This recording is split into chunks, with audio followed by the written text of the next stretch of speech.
जिन्दगीमा यतिको चाहिँ हुनुपर्छ है मान्छे भएर जन्मेपछि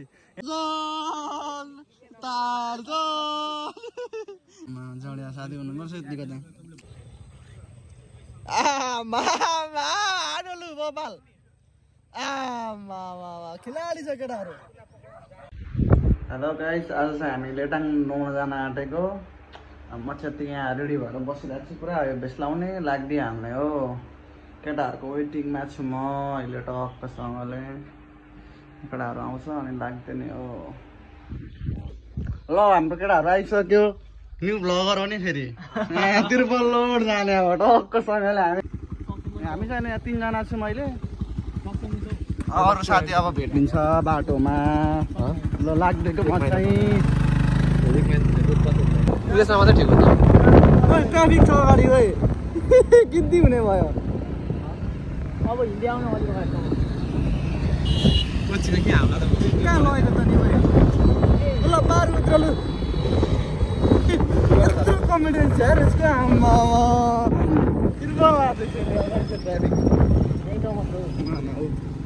तिमीहरू त्यहाँदेखि हिँड्न थाल्यो भने कति हिँड्नु पर्छ? कहिले आइपुग्छ बाबा तिमी चाहिँ नौलिने लैजान डबल अनि डबल पनि लाँदैन श्रमजी। बाबा एक्लै आउनु बाई बाई यो बिचमा बस्नुको फाइदा यस्तो हुनै पर्यो नि। सिट लिनै पर्यो चेप्टी आउनुको। गोलोटेको 5000 ए 500 रुपियाँ उयो भयो घाटा खायो। त्यसले पढ्दैमा थियो यहाँबाट छोडिन्छ ल्याङ गर्दैछ त उयोलाई के अरे ट्रकलाई पर्खिँदैछौँ हामी। आउँदैछ हाम्रो साथी हिरो हिँड्दै बिस्तारै झाँडहरूसँग जान आँटेको। अब यसको स्कुटीको पिस्टन निस्क्यो तिर्पल्लो ठान्दैन तेलको झिल्के आएको छ। ल झाँट लाग्दैन ल छिटो छिटो पसिनामा मटिन हो। मोटे भन्छ क्या हो। हाम्रो मन्दिर आयो।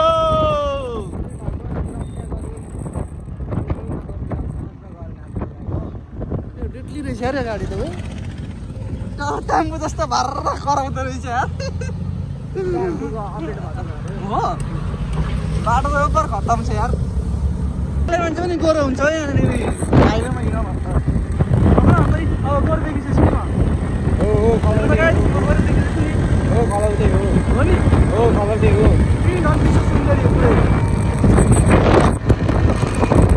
चिसो हावा आउँदो रहेछ। जङ्गलमा चिसो हावा आउँछ। कस्तो मजा आउँछ। कस्तो दामी देखिँदैछ पहाड। सेक्री चुवाक देखिँदैछ चुवाक पहाड त। केटाको सपना चाहिँ यस्तै छ होइन। हेर यतिको यस्तै सपना छ केटाहरूको पनि। होइन ट्र्याक्टर भयो नि हुन्छ ट्र्याक्टर भयो नि हुन्छ होइन। अटिन्छ त टन्नै यसरी तिर्पल चढ्नु पर्दैन। नौ ठाउँमा त वाइल भिड छ जस्तो छ त हौ। आम्मामा पुरा भिड छ जस्तो छ यार।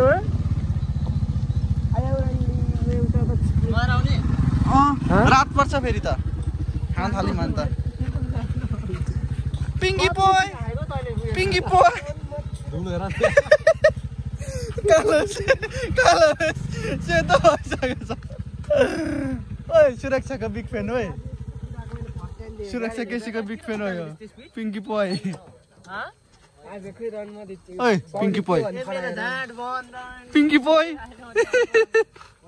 पिङ्की पोइ सुरक्षा केसीको बिग हो के बिग फ्यान हरेकै हो। बर जाँट यो बर बिग फ्यान हो। पिङ्की पङ भएर आएको छ पुरै। यो हेर न पिङ्की पोइलाई।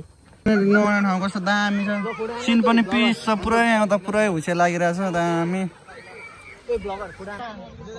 कतिजना छ भन् त? पुरा यहाँ बसेर मजाले पिल तरिकामा खाँदैछ। प्यान्टहरू पनि नआएको छ मुला। नमला ओइ नजाउँ यति धेरै मान्छे छ। के अरे बफेलो जस्तो मान्छे चाहिँ कि भैँसी नआए काले खोलामा भैँसी नआउँछ नि त्यसरी नुहाइरहेछ टन्नै। यो काँचो कारवालाहरू त चाँडै आएको रहेछ दामी पिस ठाउँमा हामी चाहिँ मिठो मिठो जाँड खान आउँछौँ त्यहाँ नुहाउने ठाउँमा धेरैजना भयो यत्तिकै त्यही भएर हामी यहाँनिर जाँड खाने अनि फेरि नुहाउन जाने मिठो जाँड पाउँछ यहाँनिर बाक्लो यहाँ हाम्रो जाँड आइसक्यो यता बलिसो भइसक्यो यता हेर्दा साथी तिम्रो त के भएर चाहिवाला हो 15 करोडको यो त खुवाइदेऊ न अझै फेरि झर्र पार न डोली चाहिवाला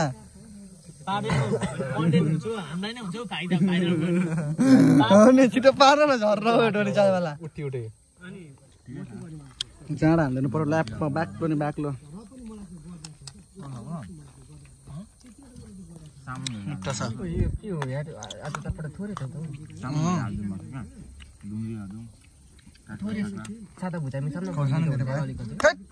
हुँदैन जोतको मैले डोली चाहिवाला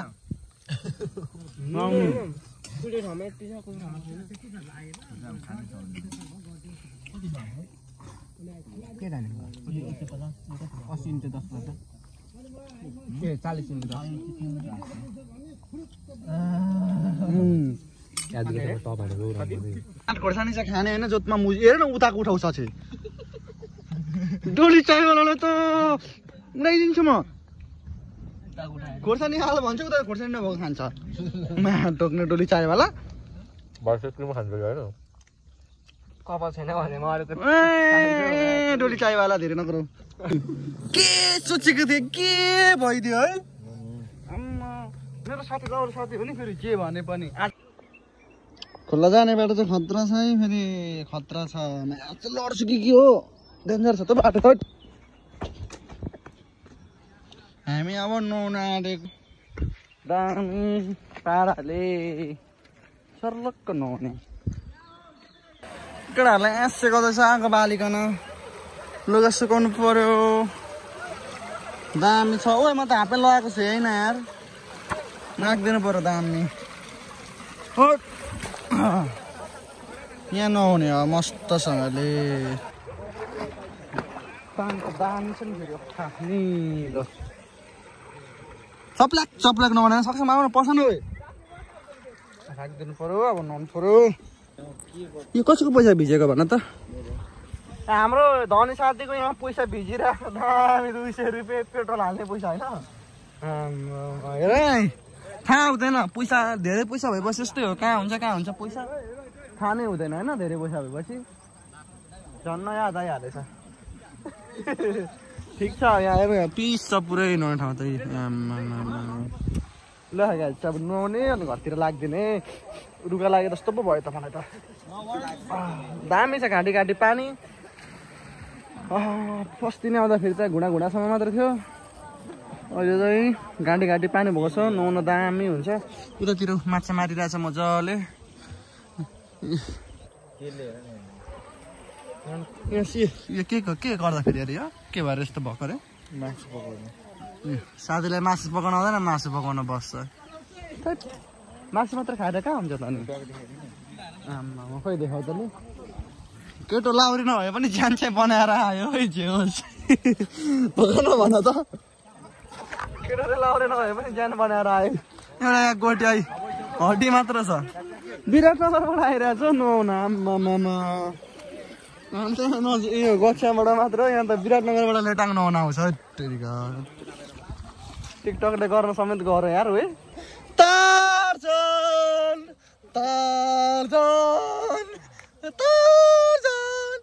आगो फुकेर बसेको छ तार्जन पैसा जिन्दगीमा यतिको चाहिँ हुनुपर्छ है मान्छे भएर जन्मेपछि हेर त्यहाँ आगो पैसाले सियो हम्किँदैछ त्यहाँ दामी पाराले यस्तो धनी छ नि मेरो साथी अनि सक्छ त कसैले पट्ट झारिदिन्छ नेपालको केटीहरू त पेक्लाक ढल्छ हाम्रो साथीले देखेर धनबहादुर नै नामै धनबहादुर हो पैसाले आगो बाल्छ के सोचेको ल गाइस आजको यात्रा हाम्रो यहीँसम्म हो अब घरमा जाने टक्कसँगले भात खाने अनि सुत्ने गुड नाइट